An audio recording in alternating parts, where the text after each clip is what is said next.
እናመሰግናለን ስንጸልይና እንጀምራለን ሃሌሉያ ከእግዚአብሔር ቃል ይህን ሳምንት ከውድ ጀምሮ በጣም ልቤን ያዘ ብዙ ይረዳኝ አንድ ቃል ላንብብና ከዛ በኋላ ወደሚቀጥለው ሐሳብ እንሄዳለን እንደዚህ ይላል ሕዝብህን ለመታደግ የቀባሃውንም ለማዳን ወጣ ስለ እግዚአብሔር ነው የሚናገረው የክፋትን ምድር መሪ ቀጠቀጠ ከራስ ጸጉሩ እስከ እግር ጥፍሩም እርቃኑን አስቀረው እንዳውሎ ነፋስ ሊበታትነን የወጣውን ምስኪኑን በስውር በመዋጥ የሚደሰተውን የሰራዊት አለቃ ራስ በገዛ ጦር ወጋው እንደገና ደግመዋለሁ ሕዝብህን ለመታደግ የቀባሃውንም ለማዳን ወጣ የክፋትን ምድር መሪ ቀጠቀጠ ከራስ ጸጉሩ እስከ እግር ጥፍሩም እርቃኑን አስቀረው እንደ አውሎ ነፋስ ሊበታትነን የመጣውን ምስኪኑን በስውር በመዋጥ የሚደሰተውን የሰራዊት አለቃ ራስ በገዛ ጦሩ ወጋው እናመሰግንሃለን እንዲህ አይነት አምላክ ስላለህን ስምህ የሰራዊት ጌታ እግዚአብሔር ነው አንተም ተዋጊ ነህ ሚወዳደርህ የለም ሚገዳደርህ የለም አንተ አምላካችን ስለሆንክ ከምናየው ከማናየው ከብዙ አደጋ ስለሰወርከን እናመሰግንሃለን እግዚአብሔር ሆይ በስውር ሊበታትነን የወጣውን ምስኪኑን ሊጎዳ የወጣውን በገዛ ጦሩ ወጋው ተብሎ እንደተጻፈ እግዚአብሔር ብዙ ፍላጻ ስለተሰበረ ብዙ ጉድጓድ እግዚአብሔር የተቆፈረ ጉድጓድ ስለተደፈነ ብዙ ዛቻ እግዚአብሔር ሆይ ባንተ ዛቻ ጸጥ ስላለ በክርስቶስ ኢየሱስም እናመሰግንሃለን እግዚአብሔር ሆይ እናመሰግንሃለን እስራኤልን የሚጠብቅ አይተኛም አንቀላፋም ተብሎ እንደተጻፈ እኛ ሳናይ እኛ ስንደክም እኛ እግዚአብሔር የዘላለም አምላኮች ስንዝል አንተ ግን ከኛ ጋር ሆነ ስለተዋጋህልን ከፊታችን ስለወጣ ተራራውን ዝቅ ስላደረክ እግዚአብሔር ሆይ ስምህን እንባርካለን እኛን ስለጠበቅ ቤተሰቦቻችንን ዙሪያችንን ስለጠበቅ ቅዱሳንን ስለጠበቅ ቤትህን ስለጠበቅ በጌታ በኢየሱስ ስም እናመሰግንሃለን ጌታ ሆይ ስምህ ይባረክ ዛሬ ደግሞ በዚህ ምሽት ጌታ ሆይ እንደዘመርነው ዝማሬ አንተናና ከፊታችን ውጣ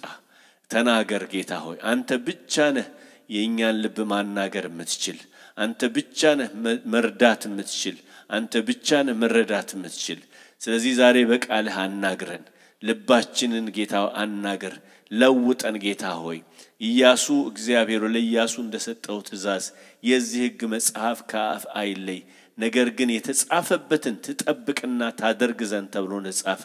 የምንሰማው ብቻ ሳይሆን የምንጠብቀው የምናደርገው የምንፈጽመው ቃል እንዲሆን በኢየሱስ ክርስቶስ ስም እንጸልያለን ስትናገረን ጅማሬ ይሁን ግን እግዚአብሔር እኛ በማድረግ እንፈጽመው ጸጋ ይርዳን ሁሉ ለአንተ ክብር ይሁን በጌታ በኢየሱስ ክርስቶስ ስም አሜን እግዚአብሔር ይመስገን እንግዲህ ብዙ ሳምንት ሆነን ከጀመርን ስለ እምነት ጌታ ቢፈቅድ የሚቀጥለው ሳምንት እንደው ሰብሰብ አድርገን ጨመቅ አድርገን ለመጨረስ እናስባለን ጌታ ይባርካችሁ እናንተ ባትኖሩ ኖሮ የሆነ የእምነት ሲፈተን የምትል የሆነች አንድ ሁለት ገጽ እንዲሁ ጌታ ያስተማረኝ ነበር የጻፍኩት ያው ከናንተ የተነሳው ወደ 20 ፔጅ ሆኗል ራሱ ትምርቱ ራሱ ሲያድግና እንኳን እናንተ ኖራችሁ አንደኛ እኔም እንደማረዳኝ በዛው እንዳድግ ረዳኝ ካለዛ የሆነች አንድ ጥቅስ 30 ላይ ቀር ነበር ግን አገልግሎት ሲባል ሰው ሲታሰብ እየበዛ ሄዳልና ጌታ ይባርካችሁ በጣም እግዚአብሔርን አመሰግናለሁ ከእግዚአብሔር ቃል ባለፈው ሳምንት ያነበብነውን ሁለተኛው ክፍል እንግዲህ የመጀመሪያ ስለ እምነት ነበር ስነጋገር የነበረው ሁለተኛው ደግሞ እምነት ሲፈተን ነው ዛሬ እቺን እምነት ሲፈተን የምትሏን ትንሽ አይተን መጨረሻ ላይ ደግሞ እንዴት ነው ይሄንን ፈተና ማለፍ የምንችለው ፈተና ካለ ማለፍና መውደቅ ስላለ እንዴት ነው የምናልፈው የሚለውን ሐሳብ ነው የምንነጋገረውና ባለፈው ያነበብነው የያዕቆብ መልእክት ምዕራፍ 1 ላይ ቁጥር 2 እና 3 እስከ 4 ድረስ ከ2 እስከ 4 ድረስ እንደዚህ ይላል ወንድሞቼ ሆይ የእምነታችሁ መፈተን ትዕግስትን እንዲያደርግላችሁ አውቃችሁ ልዩ ልዩ ፈተና ሲደርስባችሁ እንደ ሙሉ ደስታ ቁጠሩት ትዕግስትም ምንም የሚጎድላችሁ ሳይኖር ፍጹማንና ምሉዓን ትሆኑ ዘንድ ስራውን ይፈጽም ይላልና እንግዲህ ባለፈው እንደተነጋገርነው ፈተና አለ ፈተናው ደግሞ ብዙ አይነት ፈተና አለ ጠላት የሚያመጣው አለ እኛ ራሳችን ተሳስተን መንገባበት አለ እግዚአብሔር ራሱ ደግሞ ይፈትናል ስለዚህ እዚህ ቦታ ላይ ልዩ ልዩ ፈተና የሚለው በተለይ ስለ ወንጌል የሚወስዱት የሚቀበሉት ፈተና ነው ያ ፈተና ሲደርስባችሁ ምላሻችሁ ደስተኛ ሁኑ ምክንያቱም ደስተኛ ከሆናችሁ ትግስት የሚባል ፍሬ ያፈራል እንደገና ደግሞ የችግር ይጀምር እንጂ መጨረሻ ስላለው እንዲፈጽም እድል ፈንታ ስጡት አታቋርጡት አቦርት አድርጉት በመሬት የሆነ ነገር በማለት የተጀመረው ነገር እንዳታቋርጡ ምክንያቱም መጨረሻው ጥቅሙ ለራሳችሁ ነው የሚል ምክር ያለው ሐሳብ ነው የሚናገረውና ባለፈው ስንነጋገር እንግዲህ ለምንድን ነው የምንፈተነው ለሚለው የመስቀል መንገድ ነው ብለን ተነጋግረናል እንደገና ደግሞ በመጨረሻ መልካም እንዲሆንልን ነው ፍጻሜው መልካም ነው ዛሬ ስለማናየው ነው እንጂ መጨረሻው እግዚአብሔር አይቶታል እኛ ስላላየነው ነው አንዳንዱ ነገር እንጂ እግዚአብሔር ሳይው እንደዚህ ነው አንዳንድ ጊዜ በህይወታችን የምናልፍበትን ነገር ካለፍን በኋላ ስናስበው ዋው ለዚህ ነው ለካ ብላችሁ ተቃላችሁ መጀመሪያ አንዳንዱ ነገር አይገባም ምክንያቱም ያው አንድ ላይ ተደምሮ አይደለ እግዚአብሔርን ለሚወዱት እንዳሳቡ ለተጠሩት አይደል ሮሜ ላይ የሚለው ሮሜ 8 ላይ ሁሉ ነገር ሁሉ ተጠቃሎ ምን ማለት ነው የከፋን ያስከፋንም ያስደስተንም የትኛውም ተጠቃሎ አንድ ላይ ግን መጨረሻ ግን ለበጎ የሚባል ነገር ይወጣል ማለት ነው ስለዚህ ምክንያቱም እግዚአብሔር ለኤርሚያስ ሲነግረው ለእናንተ ማስባትን ሐሳብ አቃለው ፍጻሜና ተስፋ ያለው ነው ደግሞ የሰላም ነገር ነው ብሎ መጨረሻውን ነው የሚናገረው ስለዚህ እግዚአብሔር ሲጨርሰው በጎ ነው እኛ ግን ሰዎች ስለሆንን በዛ ፕሮሰስ ስናልፍ እንቸገራለንና ስለዚህ በመጨረሻ መልካም እንዲሆንልን ነው የሚለውን አይተናል ከዛ ደግሞ ትእዛዙን መጠበቅ አለ መጠበቃችንን ማየት እንዴት ነው ይሄ ሰውዬ መድረክ ላይ ብቻ ነው የሚጮኸው ወይስ እውነቱን ነው ጌታ ነው በቃ ያድነናል ማምን ሲል እውነቱን ነው ብሎ ወረድ ስል ይሞክረኛል ማለት ነው ስለዚህ የዛን ጊዜ ካልኩኝ ትክክለኛ ነው የሚገርማችሁ ነገር አንዳንድ ጊዜ እውነተኛው ነገራችን እኮ የሚታወቀው ስንያዝ ነው አይደል ስንያዝ መከራ ሲገባ ደግሞ የሚገለጠው የእምነትም ቃል የምንናገረው በአንደበት ነው የሚገለጠው እንደገና ደግሞ የምሬትም ነገር የሚመጣው ቤት ነው በአንደበት ነው ሰው እኮ እስከሚናገር ድረስ ምንም ስለ ሰውየው አታውቁ ለዚህ ነው የማይናገሩ ሰዎች የሚያስፈሩት ምክንያቱም ምን እንደሆኑ አይታወቅም ልክ መናገር ሲጀምር ማን እንደሆነ ታውቃላችሁ በቃ እስከምናገር ምን አይታወቅም ስለዚህ ሁሉ ጊዜ የሚመጣው ፈተና ምንድነው የሚያደርገን ሊያናግረን ነው የሚመጣው ሲያናግረን ምን ታደርገዋለህ ነው ምላሻችን ምንናገረው ነገር ልክ እንደ እግዚአብሔር ቃል ከሆነ ደን እናሸንፈዋለን ካለዛ ደግሞ ያው ለጠላት እንሸነፋለን ማለት ስለዚህ ምንድነው በውስጣችሁ ያለው ብሎ እግዚአብሔር ለመፈተን እንዳደረገ የእስራኤልን ሕዝብ አይተናል ትእዛዝ መጠበቅ አለ መጠበቃችንን ከዛ ደግሞ በመንገዳገር ላይ ያለ እምነት ወይም ደግሞ እምነት ሲፈተን ምንድነው ምልክቶቹ ለሚለው አንደኛው ያየነው ማጉረምረም የሚል ነው ትዝ ይላችኋል አይደል ማጉረምረም ከመጣ ሲምተን ነው እየጀመረው ነው ማለት ነው የሆነ ሊወርቅ የጀማመረው ነው ይባላል የሆነ ጉሮሮዬን ከረከረኝ ምናምን ካለ ቶሎ ምንድነው ይባላል ጉንፋን ሊይዘው ነው መሰል እንደሚባለው ማጉረምረም እንደ ጉሮሮ መከርከር አይነት ነገር ነው እየወደቀ እየሳተ ነው ማለት ነው ስለዚህ ማጉረምረም ጅማሬው ነው ምልክቱ ነው ማለት ነው ያለ መርካት ምልክት ነው እሱ ከዛ ደግሞ ወደ ቀደመው ህይወት ለመመለስ ደግሞ መፈለግ አለ በቃ አንደኛው ምልክት ልክ የእስራኤል ሕዝብ እንዳሉት ወደ ቀደመው ይሻለናል የሚል ነው ድሮ የሚሻል ነበር እኔ አንዴ ነግሬያችሁ እንደው አላቅም እዚህ ቦታ ላይ አንድ ወንድም አንዴ ያገኘሁትና እንዲመከታተለው ነውና እና ኑሮ በቃ አንዳንድ ጊዜ በቃ በማቋ በተለያየ አይደለም መከራሜ ብዙ ነገር ውስጥ ገብቷል ልጁ እና ያገኘሁት ቀን ልክ ሰው ተደባድቦ ብሩዝ ምናምን ነገር ሆኖ እንደምታዩት ገባኝ የሆነ ነገር እንደሆነ በቃ የሆነ በመንፈስ ነገር ተመቶ ነው የጠበቀኝ ከዛ ምን አለኝ ልክ ሲያገኘኝ እነዚህ ጌታን የመሰከሩልኝ ሰዎች እግዚአብሔር ይላቸዋለኝ ይሄን ነገረኝ ማለት ምን ማለት ነው አልነገሩኝም ሙሉ ነገሩንና እንደዚህ መሆኑን ባቅኖሮ ገባ ነበር ያለኝ ማለት አብሮ የሚያገለግል ሰው ማለት ነበር ሰው ነው በጣም ስምጣም ታውቁት እግዚአብሔር ይላቸው ለምን በቃ በጣም በዛበት too much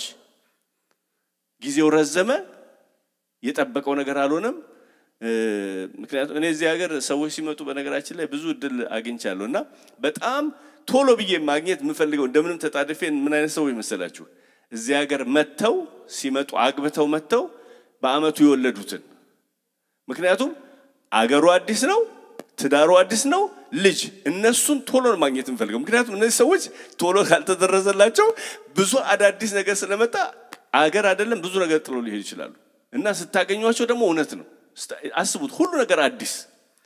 በቃ እምነት የሚያስጠል ነገር ነው ለምን አንዳንዱ ነገር ስለሚረዝም አንዳንዱ ነገር አዲስ ስለሆነ ደግሞ በተለያየ አቅጣጫ ስለሚመጣ ማለት ነው ስለዚህ አንደኛው ጊዜው ሲረዝም ነው አብርሃም ምንም እንኳን እድሜው ቢገፋ ይላል ምዕራፍ 11 ላይ ቅድም ያነበብነው ቦታ ላይ ሳራም ራሷ እንኳን መካን ብትሆን ተስፋን የሰጠው ታማኝ አድርጎ ስለቆጠረ በእምነት የልጅ አባት ጊዜው ረዘመ ግን በረዘመ ቁጥር ግን ስቲል ቆሞ ነበር ምክንያቱም ተስፋን የሰጠውን አስቦ ማለት ነው ያዕቆብ ማን ነው ዕብራውያን 11 ላይ አንድ ጊዜ ሄደን አንዴ አለፍ ብለን እናየዋለን ይሄን ነገር ይሄ በተለይ እዚህ ቦታ ላይ የተዘረዘሩትን ሰዎች አንዳንድ ነገር ስለነሱ ተነጋግረን እንለፍ ብዬ ነው አምሹር ከዚህ በፊት አይታችሁታል ዕብራውያን 11 ላይ ሁላችሁም ከደረሳችሁበት ያያችሁት ደስ ይለኛል ባነበው ዕብራውያን 11 ምዕራፍ 11 ቁጥር 1 ላይ እምነት ተስፋ ስለምናደርገው ነገር የሚያስረግጥ የማናየው ነገር የሚያስረዳ ነው ይልና ለሽማግሌዎች የተመሰከረላቸው በዚህ ነውና ዓለሞች በእግዚአብሔር ቃል እንደተዘጋጁ ስለዚህ የሚታየው ነገር ከሚታዩት እንዳልሆነ በእምነት እናስተውላለን ብሎ ቀጥሎ ተመልከቱ ስለ አቤል ይናገራል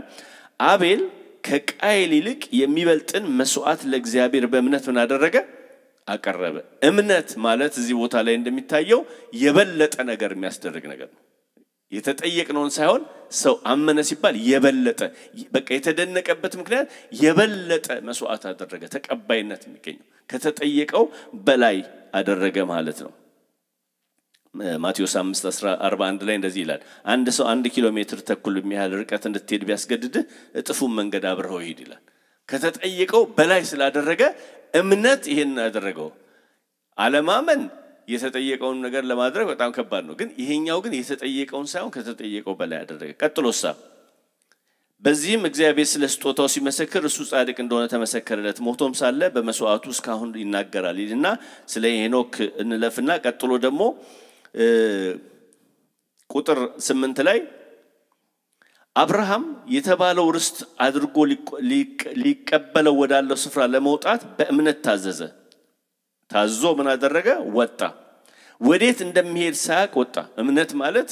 ነገሩ ተገልጾልን ሳይሆን ምን እንደሆነ መቼ እንደሚደረግ የት እንደምትሄድ ሳታቅ መውጣት ማለት በጣም ከባድ ነገር ነው ግን እምነት ይሄን ነው የሚያደርገው ሳይነገረው ወጣ ለእንግዶች እንደሚሆን በተስፋ ቃል በተሰጠው አገር በድንኳን ኖሮ ይህን የተስፋ ቃል አብሮት ከሚወርሱ ጋራ ከይስሐቅና ከያዕቆብ ጋራ እንደ መጻተኛ በእምነት ተቀመጠ የአብርሃም ሕይወት የእምነት ሕይወት የሆነበት ምክንያት አንደኛ እግዚአብሔር ተናግሮት ምን እንደሆነ የት እንደሚሄድ ተናግሮት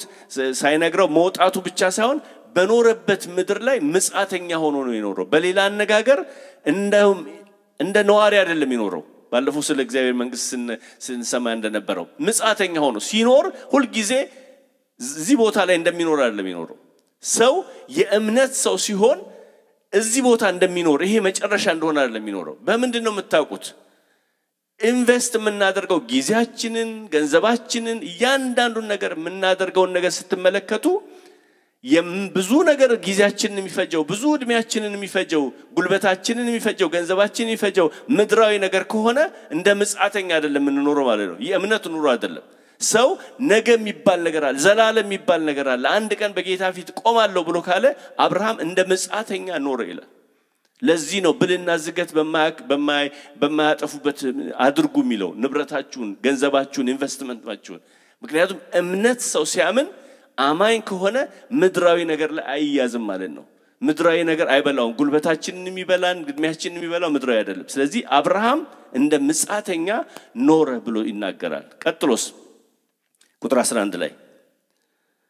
ተስፋን የሰጠው የታመነ እንደሆነ ስለቆጠረች ሳራ ደግሞ ራሷ ደግሞ እድሜዋ እንኳን ካለፈ በኋላ ዘርን ለመጸነት ኃይልን በእምነት አገኘች እምነት ኃይል ይሰጣል ማለት ነው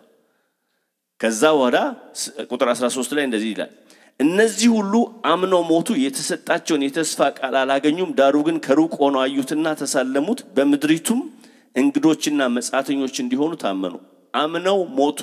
የሆነላቸውን ነገር የተሳካላቸው ነገር አይደለም የሚታየው ግን አንድ ነገር ግን ሆኗል በእምነት ግን ወደፊት የሚሆነውን ነገር አይቷል ዛሬ ኢየሱስ ክርስቶስ እንደሚመጣ ያውቃሉ ስለኛ መዳን ወደፊት ያለው ነገር አይተዋል ለራሳቸው እንደሆነላቸው ነገር አይደለም የኖሩት ኑሮ ለሌሎች ነው የኖሩት ነው በሌላ አነጋገር ግን ተቀብለው አይደለም የሞቱት ስለዚህ የጸሎት መልስ መቀበል አይደለም እምነት እግዚአብሔርን ማመን ነው ለኔ ላይሆን ይችላል ለዚህ ነው ጌታ ኢየሱስ ክርስቶስ ሲናገር ደቀ መዛሙርቱን ሲልካቸው እንደዚህ ብሎ ተናገራቸው ሌሎች በደከሙበት ነው እናንተ የምትሄዱት አላቸው የደከሙት ሌሎች ናቸው ፍሬውን አላዩትም እናንተ ግን ለማጨድ ነው የምትሄዱት እዚህ እምነት ማለት በእግዚአብሔር ቤት ውስጥ ስናገለግል የምናደርገው ነገር ስናደርግ ለኛ በሚሆን ነገር ሳይሆን ትውልድ አስበን ነው ማለት ነው የሚቀጥል ነገር አስበን ነው ማለት ነው ዘላለምን አስበን ነው ማለት ነው ለዚህ ነው ብዙ ጊዜ ሲነገር ነበር ሰከንድ ጀነሬሽን የሚባል በመክንያት ቢልዲንግ ይገዛ ምን የሚባል ስለኛ ሳይሆን ለሚቀጥለው ትውልድ ላይ ግን ኢንቨስት ማድረግ አለብን እምነት ያንን ነው የሚያደርገው እንዲሁ ከምዕራፍ 11 ሳናልፍ ለማንበብ ብዬ ነው ከዛ በኋላ ምልክቶቹ አንደኛው ያው የእምነት ሲናወጥ በጣም አስከፊና ህመም የበዛበት በመሆኑ ነው እምነት አንደኛው የሚፈተንበት ህመም የበዛበት ነው አስከፊ ነው ከባድ ነው ረጅም ነው ያሁንም የዘፍጥረት 22:12 ላይ የምትወደውን አንድ ልጅህን ይዘህ ወደ ሞሪያ ምድር ሂድ እኔም በመነግርህ ባንድ ተራራ ላይ መስዋዕት አድርግ ያማል ፔንፉል ነው የሚጠይቀው ነገር እግዚአብሔር ቀላል ነገር አይደለም የሆነ ብዙ ጊዜ እንደሚባለው አንድ ነገር በጣም ሳክሪፊሻል ጊቪንግ ማለት ያመመ የምትሰጠው ነው ይላሉ ብዙ ጊዜ የሚያም ነገር ነው የሚያስደስት ነገር አይደለም ኖርማል ጥያቄ አይደለም የሚጠይቀው እግዚአብሔር ሰዎች ትምርት ተምረው ብዙ ጊዜ ሰምታችኋል ኢትዮጵያ ውስጥም አንዳንድ ሰዎች ልክ ሜዲካል ስኩል ሊጨርሱ 1 ወር 2 ወር ሲቀረው ተነስተው ውጣ ምናምን ይላል እግዚአብሔር በቃ ሊበላ ነው ብሎ ተዘጋጅቶ ብዙ ነገር ስራ ሲያዘጋጅ አሁን ተነስተው ውጣ የሚልበት ጊዜ አለ ያም ፔንፉል ግን እምነት ይጠይቃል ስለዚህ አንደኛው በጣም አስከፊና ህመም የበዛበት ነው እምነታችን የሚፈትኑ ጉዳዮች እንደዛ አይነት ጥያቄ ስለሚጠይቅ ነው እግዚአብሔር የሚመች ነገር ስለማይጠይቅ ሚደላ ነገር ስለማይጠይቅ ቀላል ኮን አሁን መድረክ ላይ ሁድለት ተነስተ ፕሮግራም አለና አገልግል የሚል ጥያቄ እኮ ምንም የሚያም ነገር የለውም እንደውም ያስደስት የሚፈልግ ነገር ነው ግን ተነስተ የሆነ ገጠር ስም ጠርቶ ሰምተህ ማጣቀው ተነስተ ሄድና አገልግል ቢለው ስፔንፉል ምክንያቱም ከተደላደለ መውጣት ነው ለዚህ ነው ፈተናው እሱ ላይ ነው ያለው ኦኬ በማለዳ ተነሳ የሶስት ቀን መንገድ ተጓዘ እንግዲህ አብርሃም በተፈተነበት ጊዜ ይስሐቅን በእምነት አቀረበ የተስፋን ቃል የተቀበለው በይስሐቅ ዘር ይጠራልሃል የተባለለት እርሱም አንድ ልጁን አቀረበ ይላል አንደኛው የሚያመው እንግዲህ አንድ ልጁን ነው የተጠየቀው ስለዚህ እምነት አንደኛው ፈተናው በጣም የሚያም ጥያቄ ስለሚጠይቅ ፔንፉል የሆነ ዋጋ የሚያስከፍል ነገር ስለሆነ ነው ማለት ነው ሌላው የመከራው አይነት ሲበዛ ነው የመከራው አይነት አንድ አይነት አይደለም ብዙ አይነት ነው ምናልፍበት ነገር የኢዮብን ታሪክ ስትመለከቱ ኢዮብ ምዕራፍ 1 ላይ ከ13-22 መልእክተኛም በሬዎች እርሻ ሁሉን አለማነ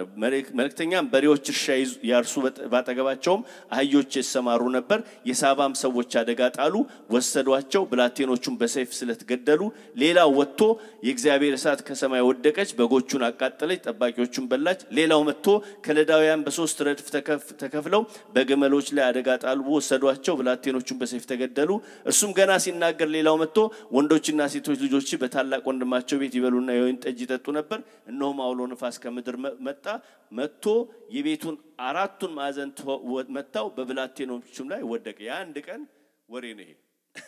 አንድ ቀን መጥቶ የተነገረ ነገር ነው የሚገርማችሁ ነገር የኔና የናንተን ህይወት አንድ የሆነች ሜል መታ ህይወታችንን ልትቀይር ትችላለች አንድ ሜል አንድ ዶክተር ቪዚት ታሪካችን ሊቀይር ይችላል በጠቅላላ ኑሯችን አስተሳሰባችን ፕራዮሪቲያችን ሊያናገው ይችላል እዚህ ቦታ ላይ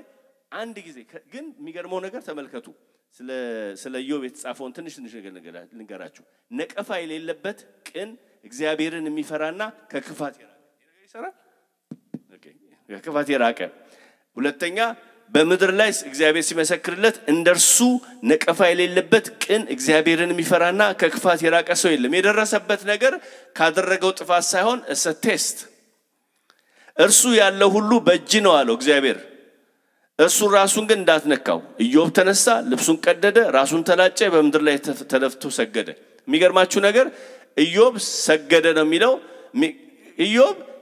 ሁሉን ነገር በሰላም የተቀበለ እንደው በቃ በደስታ የተቀበለ አይደለም ተማሯል እንደው ምዕራፍ 8 ላይ ታንቆ መሞት ይሻላል አለ ለሊትም ታሰቃየኛለህ ቀን ታሰቃየኝ እንደው ታንቆ መሞት ይሻላል የሚል ቃሉ ነው የተናገረው ማለት ምር ያለ ነገር አልፏል ግን የተለያየ መከራ ሲመጣበት ነበር ከዛ በኋላስ እግዚአብሔር መጣና አንድ ቦታ ላይ እግዚአብሔር መናገር እስካሁን ድረስ እግዚአብሔር ዝም ብሎ ነበር ልምክ ምዕራፍ 28 አካባቢ መጣና እግዚአብሔር 52 ጥያቄ ጠየቀው የት ነበርክ ቢል ከዛ እጄን ባፌ ላይ አሁን አልመለስም ማለት እግዚአብሔር መጣ ምን እናገራለሁ ከዚህ በኋላ መናገር የለም ቢገለኝም እንኳን እሱን ጠብቃለሁ ያለ ሰው ይሁን ከዛ at the end ሁሉን ታደርግ ዘንድ ቻይ እንደሆንክ ሐሳብ እንደማይከለከል አወቅኩኝ ከብዙ ፈተና በኋላ የመጣ ንግግር ነው ፈተናው ግን ስንት ነበር በጣም ብዙ ነበር ብዙ ብቻ መሆኑ ሳይሆን ከባድ ነው ለዚህ ነው እምነትን የሚያናጋው እሱ ነው አንደኛው ፈተናው አንድ አይነት ነገር አይደለም በተለያየ አቅጣጫ ነው የሚመጣባችሁ በልጅ ትላላችሁ በሚስት ትላላችሁ በገንዘብ በቃ በተለያየ አቅጣጫ ነው የሚመጣው ሁላችን በተለያየ መንገድ እናምናለን ኦኬ እምነትን ማሳደጊያ መሳሪያዎች ምንድናቸው በምንድነው የሚያድገው በምንድነው እምነታችን የሚያድገው በመጀመሪያ እምነት የሚፈተን ከሆነ ቀደም እንዳልኩት ማለፍና መውደቅ የሚባለው አለ ነገር ማለት ነው ስለዚህ ታልፋለህ በፈተና ውስጥ ወይ ደግሞ መውደቅ አለ ኦፍ ኮርስ እግዚአብሔር ሁለተኛ ቻንስ ሶስተኛ ቻንስ ይሰጠናል ሁለተኛ እንዳንወድቅ የሚያደርገን ሊጥለን የመጣውን ፈተና በእምነት መጋደል ነው ተጋድሎ ያለበት ነገር ነው እንዳንወድቅ የሚያደርገን ነገር መዝሙር 34:19 ላይ እንደዚህ ይላል የጻድቅ መከራቸው ብዙ ነው እግዚአብሔርም ከስንቱ ያድናቸዋል ከሁሉ ያድናቸዋል ፈተና ግን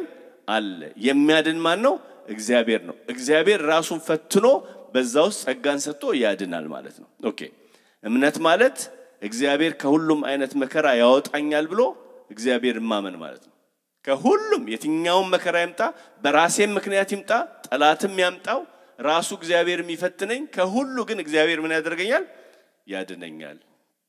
ብሎ ማመን ነው እኛ ምንዋጋው ነገር የለም ውጊያ ሲባል ተዋግቶ ያሸነፈ ጌታ አለ የኛ ስራ ምንድነው ልክ የእስራኤልን ሕዝብ እግዚአብሔር ከግብጽ ምድር ሲያወጣቸው ፈርተው ነበር ከፈርዖን የተነሳ አንድ የተነገራቸው ነገር ምንድነው እሱ ስለናንተ ምን ያደርጋል ይዋጋል እናንተ ግን በሉ ቁሙ ዝም በሉ ቁሙ ነው ጥያቄው ስለዚህ እግዚአብሔር እኔና እናንተ ምንዋጋው ነገር የለም እኛ አምነን በዛው ውስጥ ያለ መናወጥ መቆም መቻል ነው ካንደበታችን የሚወጣውን ነገር ተጠንቅቀን የስንፍና ነገር እንዳንናገር በህይወታችን ያለውን ነገር ሁሉ ተቆጣጥረን ከእግዚአብሔር ጸጋ የተነሳ መቆም ከቻልን የሚዋጋ ማን ነው እግዚአብሔር ነው ስለዚህ ውጊያውን የሚዋጋ እሱ ነው እኔና እናንተ ምንዋጋው የለም ከምንም ነገር በላይ ትልቁን ውጊያ የተዋጋልን በመስቀል ላይ የሞተ ለኔና ለናንተ መስዋዕት የሆነ ኢየሱስ ክርስቶስ ነው ስለዚህ የኛ ስራ አምነ ነው የተሰራውን ስራ አምነን የተፈጸመውን ስራ አምነን መቆም ነው ያለብን ማለት ነው ሁለተኛ ቆሮንቶስ 2:14 እንደዚህ ይላል ሁለተኛ ቆሮንቶስ 2:14 ነገር ግን በክርስቶስ ሁሉ ጊዜ ድል በመንሳት ለሚያዞረን በእኛም በየስፍራ ሁሉ የውቀቱን ሽታ ለሚገልጥ ለአምላክ ምስጋና ይሁን ይላል ድል በመንሳት የሚያዞር ጌታ ሁሉ ጊዜ ነው ደግሞ የሚለው ስለዚህ የተሸነፈ ጠላት ነው እኔና እናንተ ግን ጸንተን በእምነት ያንን ክርስቶስ ኢየሱስ የሰራውን ስራ አምነን መቆም መቻል አለብን ማለት ነው ቀደም ያልኳችሁ ዘጸአት 14 ነው ሙሴም ለሕዝቡ አትፍሩ ዛሬ የምታያቸውን ግብጻውያን ለዘላለም አታያቸውምና ቁሙ ዛሬ ለእናንተ የሚያደርጋትን የእግዚአብሔር ማዳን እዩ እግዚአብሔር ስለናንተ ይዋጋል እናንተም ምን ትላላችሁ ዝም በሉ እስቲ ዝም እግዚአብሔር በዙፋኑ ላይ ነው ስጋ ለባሽ ሁሉ በፊቱ ዝም ይበል በቃ የእስራኤል ባቢሎንን ለመጣል ሲዞሩ ኢያሱ ያዘዛቸው ትእዛዝ አንዱ ካንዱ ጋር እንዳይነጋገራል ዝም ብሎ መዞር ምክንያቱም ያን ሁሉ ሲዞሩ ዝም ብሎ ነው እኮ ይሄ ነገር ሚል አስተያየት ሊመጣ ይችላል ልብ የሚያደክም ነገር ዝም አሁን እኮ አንዳንድ ጊዜ የኛም እምነት የሚፈተነው እኮ አጠገባችን ያለው የሆነ ነገር አምኛለሁ ብለ ስትለኝ እኔ ደግሞ አይ ዝም ብሎ ነው ባክምና ቢል ልብህን ልጥለው ይችላል ለዚህ ነው አንዳንድ ጊዜ ለራሳችን ዝም ማለት ያለብን እግዚአብሔር በተናገረ ነገር ራሱ ውስጥ የሚጨርስ ወይ ደግሞ እምነታችን ላይ የሚጨምሩ ሰዎች ካልሆነ ስለዚህ ሙሴ እንደዛ ነው ያላቸው አንደኛ ጢሞቴዎስ እንደዚህ ይላል 6:12 ላይ መልካሙን የእምነት ጳውሎስ ነው ለጢሞቴዎስ የሚለው የእምነት ገድል ተጋደል የተጠራህለትንም በብዙ ምስክሮች ፊት በመልካም መታመን የታመንክለትን የዘላለም ሕይወት ያዝ መልካም የእምነት ገድል ተጋደል ተጋድሎ ያለበት ነው ገና እንደውም ደም እስከ ማፍሰስ ድረስ አልተጋደላችሁም ነው አይደል የሚለው ስለዚህ ተጋድሎ አለው አንድ ጂም ዊግልስወርዝ የሚባል ሰው ያለ great victory comes out of great battle ይላል ስለዚህ victory ካለ ባትል አለ ማለት ነው ትግል ታግሏል ማለት ነው አንድ ሰው ድል አገኘው ሲል በአንድ ጉዳይ ላይ የሆነ የታገለው ነገር አለ በእምነት ታሞ በበሽታ ውስጥ ሆኖ ተስፋ የሚያስቆርጥ ነገር ተነግሮት በዛ ውስጥ የእግዚአብሔርን ቃል አምኖ የቆሞ የዳነ ሰው ካያችሁ ትግሉን ታግሏል ማለት ነው ይሄ ሰው በእግዚአብሔር ጸጋ ስለዚህ እዚህ ቦታ ላይ ጳውሎስ የሚነግረው መልካሙን የእምነት ገድል ተጋደል ምክንያቱም እሱ ራሱ ስለራሱ ሕይወት ሲናገር ጳውሎስ በመጨረሻ በሕይወቱ መጨረሻው አካባቢ ሁለተኛ ጢሞቴዎስ ምዕራፍ 4 ላይ በቃ የእምነትን ገድል እንደተጋደለ ነው ሩጫዬን ጨርሻለሁ ሃይማኖቴን ጠብቄያለሁ ይላል የድል አክሊል ደግሞ ምን ያደርገኛል ይጠብቀኝ ለኔ ብቻ አይደለም ደግሞ እንደዚህ ለሚያምኑት ሁሉ ነው ይላል ስለዚህ ጳውሎስ ሕይወቱን ወደ ኋላ ሲመለከት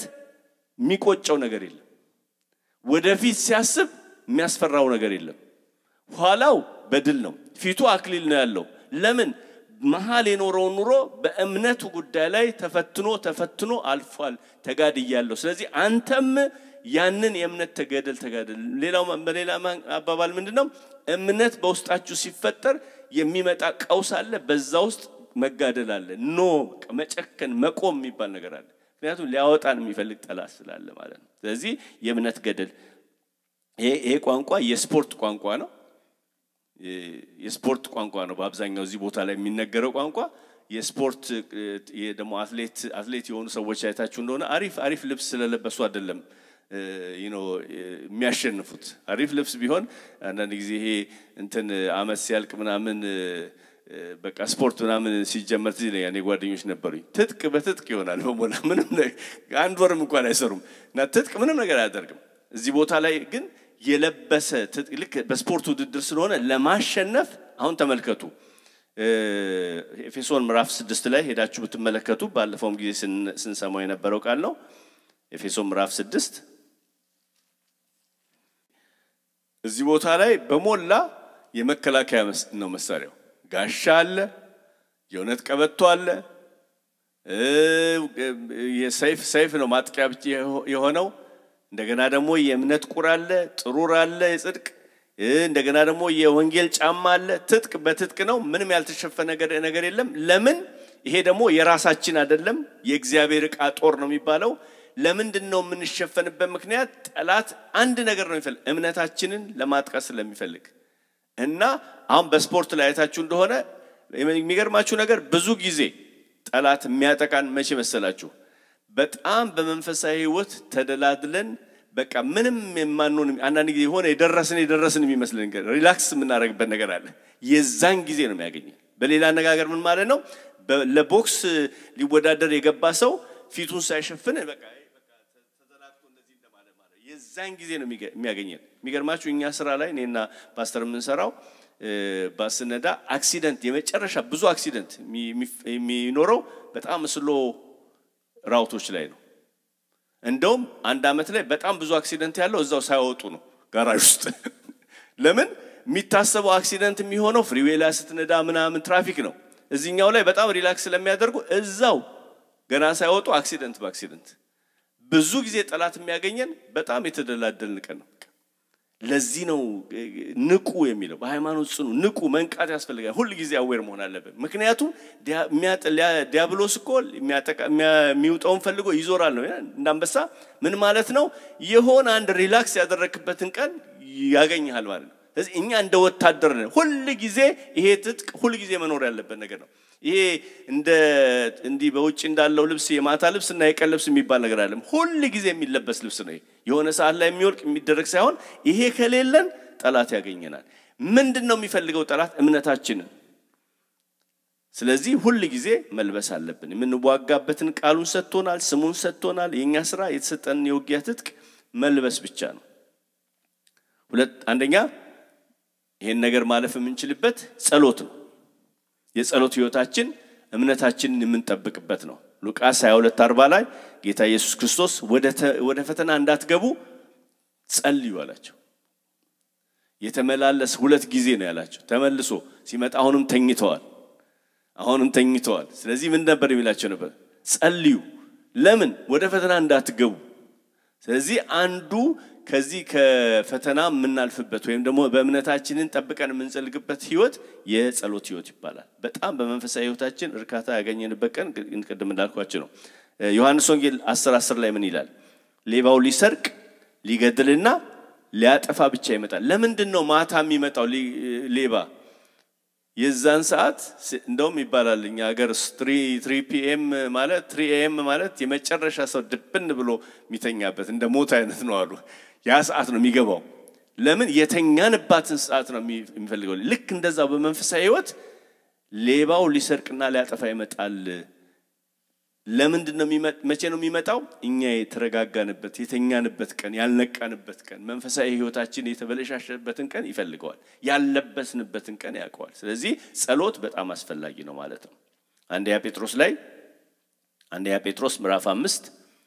ከ8 እስከ 11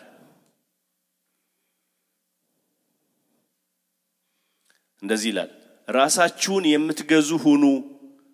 ንቁ ጠላታችሁ ዲያብሎስ የሚውጣውን በመፈለግ እንደሚያገሳ አንበሳ ወዲያ ወዲህ ይዞራልና በዓለም ዙሪያ ያሉ ወንድሞቻችሁ ተመሳሳይ መከራ ተመልከቱ ተመሳሳይ መከራ እንደሚቀበሉ አውቃችሁ በእምነት ጸንታችሁ ተቃወሙት ፈተና እናንተ ጋር ብቻ አይደለም ያለው በዙሪያችሁ ነው ግን እናንተ አንድ ነገር አድርጉ ንቁ ለምን የሚፈልጋችሁ ጠላት አለ you are most wanted ጠላት ይፈልጋል ለምን አንተን ካገኘ እኔን ካገኘ ትውልድ ያገኛል ሌሎች ያገኛል እኛ በእኛ በኩል ክርስቶስ ጌታ ሊያገኛቸው የሚፈልጋቸውን ሰዎች ሁሉ ለማግኘት እኛን ነው ማግኘት ያለበት ስለዚህ ንቁ ለምን ሌሎቹን እንደዚህ ጥሏቸዋል ከዚህ በፊት እናንተን እንዳይጥላችሁ ብሎ ነው የሚነግራቸው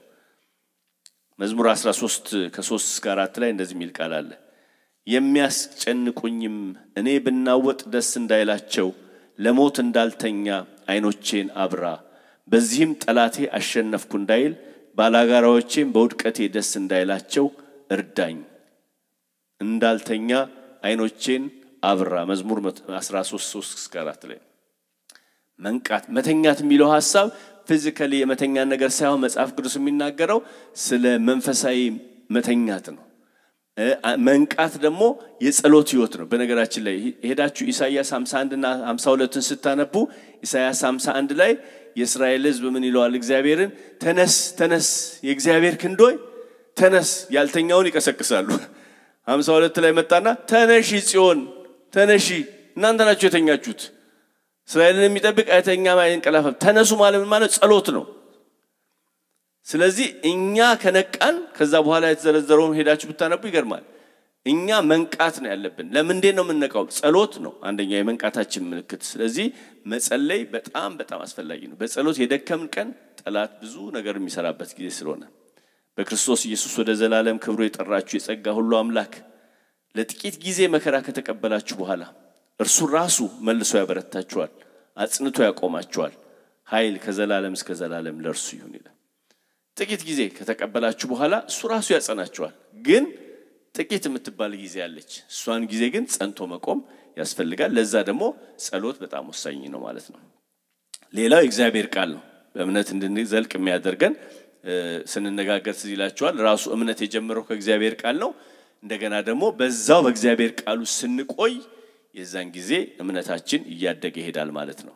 ከእግዚአብሔር ቃል ጋር ያለን ግንኙነት ለእምነታችን ወሳኝና ዋነኛ ነው የእግዚአብሔር ቃል ዕውቀታችን ሲጨምር እምነት ይጨምራል ተስፋውን ብቻ ሳይሆን ተስፋን የሰጠውን እግዚአብሔርን እናውቅበት ስለሆነ ስለዚህ እግዚአብሔር ቃል ዕውቀት ሲጨምርልን እምነታችን እየጨመረ ይሄዳል በዛው መጠን እግዚአብሔርን እናውቅበት እምነት ይጨምራል በዛው ውስጥ ነው እምነት እያደገ የሚሄደው መዝሙር 119:105 እንደዚህ ይላል ሕግህ ለእግሬ መብራት ለመንገዴ ደግሞ ብርሃን ነው በሌላ አነጋገር እግዚአብሔር ያሳየንን ያህል ከሄድንለት ከታመን በዛ ላይ እግዚአብሔር ህይወታችንን ይቀይራል ማለት ነው እምነት ማለት እግዚአብሔር ያሳየንን ያህል መሄድ ነው ይሄ መብራት የሚለው ነገር በእኛ እጅ ያለ አይደለም በእግዚአብሔር እጅ ያለ ነው እግዚአብሔር ማወቅ የሚባል ነገር ስታስቡ በለካልን መጠን ነው የምናውቀው በፈቀደልን መጠን ነው የምናውቀው በሌላ ነገር ባበራልን መጠን ግን ያበራልን ነገር ግን በህይወታችን ነገ ስለሚሆነው ነገር ማስጠንቀቂያ ይሆናል ምክር ይሆናል የዛን ነገር አምነን ታዘን ስናደርግ ደግሞ ሌላ ብርሃን እናገኛለን ማለት ነው ስለዚህ እምነት እቺ ነገር ጻፉ ምጽፉ ከሆነ እምነት እግዚአብሔር ተስፋ የገባውን ያምናል እምነት የእምነት መንፈስ እግዚአብሔር ተስፋ የገባውን ያምናል እግዚአብሔር ለሰራው ስራ ምላሽ ይሰጣል እግዚአብሔር የሰጠውን ይቀበላል እምነት እግዚአብሔር ተስፋ በገባው ነገር ላይ ያምናል እግዚአብሔር ለሰራው ስራ ምላሽ ይሰጣል እግዚአብሔር የሰጠውን ይቀበላል እምነት መንፈሳዊ እጅ ነው ከእግዚአብሔር መቀበያ እጃችን ነው ማለት ነው ስለዚህ ተስፋውን ያምናል የሰራውን ስራ ምላሽ ይሰጣል የሰጠውን ደግሞ እግዚአብሔር የሰጠውን ደግሞ ይቀበላል ማለት ነው የእግዚአብሔር ቃል ተስፋ ወይም ደግሞ መጽሐፍ ቅዱሳችንን ማንበባችን ሌላው የሚጠቅመው የእግዚአብሔር ቃል ስለሆነ ተስፋ ያለን ያ የተስፋ ቃል እግዚአብሔር የሰጠን የተስፋ ቃል ለመጣብን ችግር መዋጊያችን ነው ይሲ እኛ ብዙ ጊዜ አሪፍ ጥቅስ እናገኝ ፍሪጅ ላይ ነው የምንለጥፈው እዚህ ላይ የሚለው ተመልከቱ ምን እንደሚል አንደኛ ጢሞቴዎስ 1:18 ጢሞቴዎስ ልጄ ሆይ አስቀድሞ ስላንተ እንደተነገረው ትንቢት በርሱ ቤቱ በተሰጠ የትንቢት ቃል በርሱ መልካም ጦርነት ትዋጋ ዘንድ ይህችን ትእዛዝ አደራ ሰጣለሁ እግዚአብሔር ቃል ሰጠ ማለት መዋጊያ ሰጠ ማለት ነው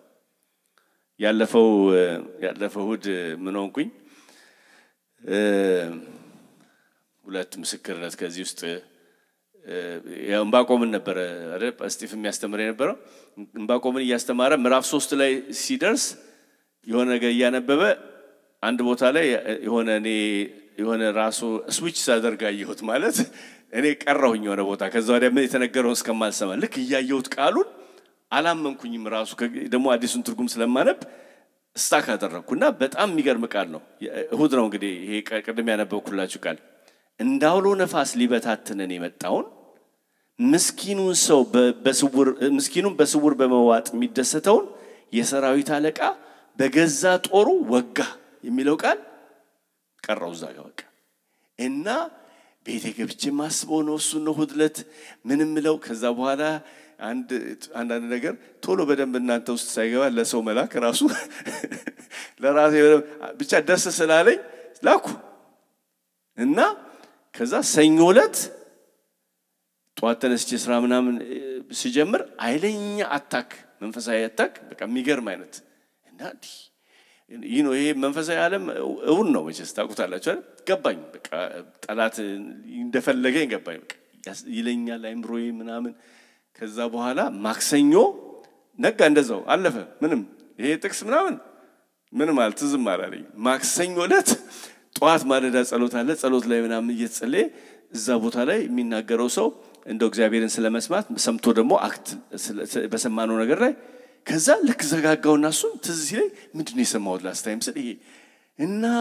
ይሄን ጥቅስ ይዤ ነው መዋጋት ያለብኝ ተዛወረ እንደንተ ነው የተነሳው የጠላትን በፊት አውጥቶ አጥፋው ይላል ይሄን ቃል ይዤ መጮህ ጀመርኩ በቃ እና ምን አይነት ነፃነት የሆነ ነገር ብቻ የሆነ ይሄ እዚህ ጋር ማሳጅ ምናምን ስትደረጉ እንደሚለቅ ለቀቀኝ በቃ የሆነ ነገር ነበር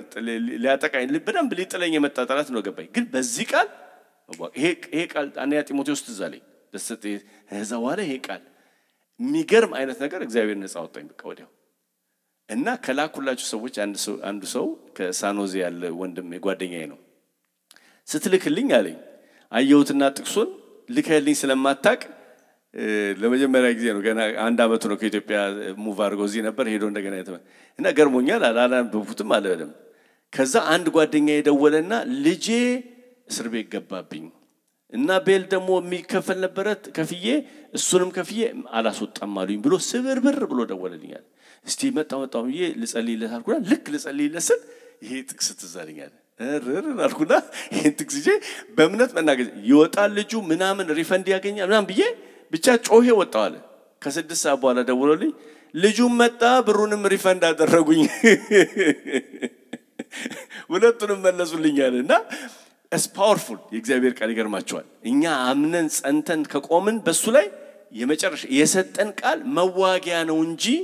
ዝም ብሎ እንትን አይደለም በቃ የሚመጣ ነገር አለ ማለት ነው እግዚአብሔር ለሚመጣው ነገር ማምለጫ መንገድ ቀድሞ ነው የተናገረው ማለት ነው ለኔ አሁን በቃ ቀድሞ የሆነ ነገር ነው መሰለኝ እና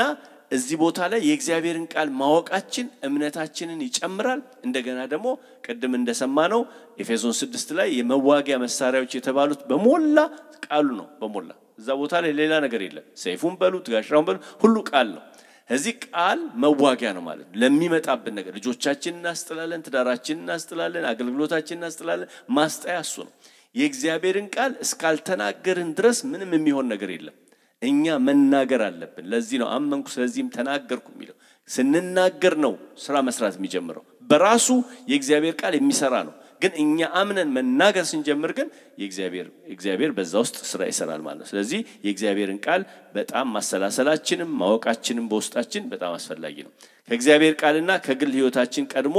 ያደረገው ሌላው ደግሞ ማሰብ እግዚአብሔር ከዚህ በፊት በህይወታችን ያደረገው እግዚአብሔር ቃል አለ ሌላው ደግሞ እግዚአብሔር በህይወታችን ምን አድርጓል አንድ መዝሙር ነበር ድሮ ምን ዘምረው ትናንት ያደረገው ለዛሬ እምነት ሆኖልናል የሚል ለዚህ ነው እነሳራኮ የሆነ ነገር አስበው ነው ወደ ኋላ አስበውት ታማኝ እንደሆነ ስለቆጠሩት የሚለው ስለዚህ እግዚአብሔርን አንዳንድ ጊዜ ወደ ኋላ ተደርጎ አንዳንድ ጊዜ እዚህ ቦታ ላይ የሆነ ነገር አድርጎልን ልክ እንደ እስራኤል ህዝብ እዚህ ጋር ውሃ ይሰጣቸዋል ቀጥሎ ደግሞ ይረሱታል የኛው እንጂኮ ያው ጌታ እኮ ነው እዚህ ጋር ሄን ካደረገ ይሄኛውን ያደርጋል የሚል እምነት የላቸውም የዛን ጊዜ ግን አንዳንድ ጊዜ ማሰብ ወደ ኋላ እግዚአብሔር በህይወታችን ምንድነው ያደረገው ከምን ውስጥ አወጣን የት ቦታ አደረሰን ስለዚህ ዛሬ የመጣውን ችግር ስንመለከት ከድሮ ጋር ስናወዳድረው ያው ጌታ ዛሬው መስራት ይችላል የሚል ስለዚህ ማሰላሰል ወደ ኋላ ስለ እግዚአብሔር ማሰብ እግዚአብሔርን አሰብኩ ደስም አለኝ አይደል እግዚአብሔርን ስናስበው በዛ ውስጥ እምነት ይመጣል ማለት ነው ማቴዎስ 16 ላይ እነርሱም በእግዚአብሔር ይታመናሉ የእርሱንም ሥራ አይረሱም ትእዛዞቹን ይጠብቃሉ ነገር ግን አባቶቻቸው ለህኞች አመፀኞች ልቡን ያላቀና መንፈሱም በእግዚአብሔር የማይታመን ትውልድ አይሆኑም ይላል ተመልከቱ እነርሱ በእግዚአብሔር ምን ያደርጋሉ ይታመናሉ የእርሱንም ሥራ አይረሱም ወደ ኋላ አስበው እግዚአብሔር የሰራውን ሥራ ያስባሉ አንዳንድ ጊዜ በራሳችን ህይወት የተሰራ አንዳንድ ጊዜ ደግሞ በሌሎች ሰዎች በእግዚአብሔር ቃል ውስጥ ያለ እግዚአብሔር የሰራውን ነገር ወደ ኋላ ማሰብ እምነታችንን እንዲያድግ ያደርጋል ማለት ነው ስለዚህ ይሄ በጣም አስፈላጊ ነው አመጽ ግን አይረሱምልና ይጠብቃሉ ነው ከዛ ትእዛዞቹን ይጠብቃሉ ነገር ግን ስለ አባቶቻቸው ደግሞ ሲናገር እልህኞች አመፀኞች ልቡን ያላቀና መንፈሱም በእግዚአብሔር የማይታመን ትውልድ አይሆኑም ይላል መዝሙር 78 ነው ያነበብኩት ባይደገራችን ላይ መዝሙር 78 ላይ ዳዊትን ስትመለከቱ ዳዊት በጎልያድ ፊት ሲቆም አንድ ወደ ኋላ አስቦ ነው ስለ እግዚአብሔር አሁን ያለውን ነገር እምነት እንዲሆንለት ያደረገው አየውና ድሮ ያደረገው ነገር ሲያይ ድሮኮ እግዚአብሔር ከአንበሳና ከድብ ጋር ስታገል ያዳነኝ እኔ አይደለሁም ያዳንኳቸው እሱ ነው ያዳነኝ ስለዚህ አሁን መጣና ያንን ትዝታውን አመጣና ስለ እግዚአብሔር ያው ጌታ አሁንም ማድረግ ይችላል ስለዚህ ጎልያድን ሲመለከተው ወደ ሐሳቡ የመጣው ነገር ምንድነው እግዚአብሔር በፊት ያደረገው ነገር አሰበ ስለዚህ አንዳንድ ጊዜ እግዚአብሔር ያደረገው ነገር ወደ ኋላ ማስታወስ በህይወታችን የሚመጣው ነገር ስናስብ ይሄን አሳልፎኛል ዘን አሁንም ያው አምላክ ነው ያሁንም ይችላል የሚል ነገር በውስጣችን ሊፈጠር ይችላል ስለዚህ ጸሎት አንድ ነገር ነው የእግዚአብሔርን ቃል ማሰብና ማሰላሰል ትክክል ነው ግን አንዳንዴ ደግሞ ወደ ኋላ ሄደን እግዚአብሔር በህይወታችን ያደረገውን ነገር ማሰብ በጣም ይረዳናል ማለት ነው አንደኛ ነገሥት ላይ 8:56 በሰጠው ተስፋ መሰረት ለህዝቡ ለእስራኤል ረፍትን ለሰጠ እግዚአብሔር ምስጋና ይግባው በባሪያው በሙሴ አማካኝነት ከተሰጠው መልካም ተስፋ ሁሉ አንድም ቃል አልቀረምና አምላካችን እግዚአብሔር ከአባቶቻችን ጋር እንደነበረ ሁሉ ከኛ ጋር ይሁን አይተወን አይጣለ ወደ ኋላ አስበው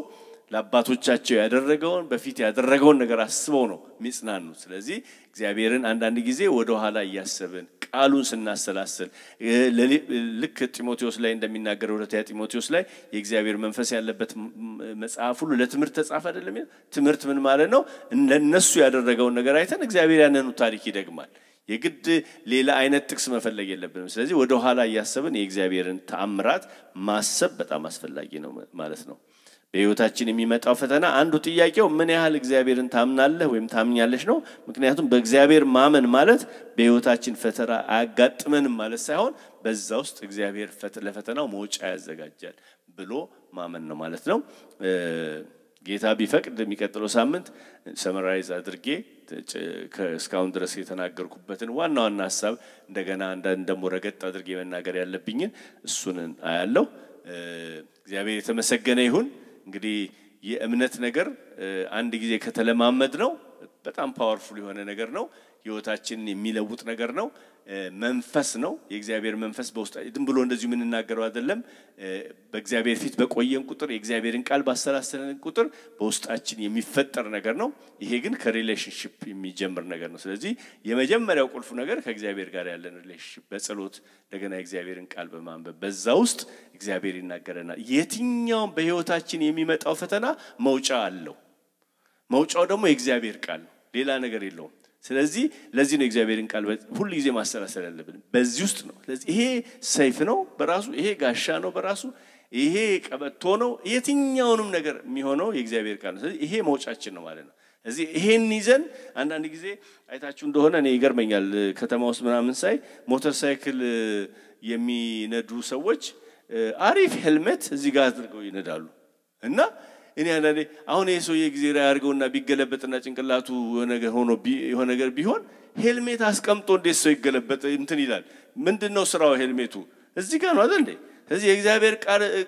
ጦርኮ አለ ይሄ ወይ ሼልፍ ላይ ነው የሚሆነው ልብ ውስጥ ይገባል ይሄንን ይዞ ሰው መሞት ይችላል ይሄን ይዞ መሰቃየት እንቅልፍ ማጣት ይችላል ግን ይሄ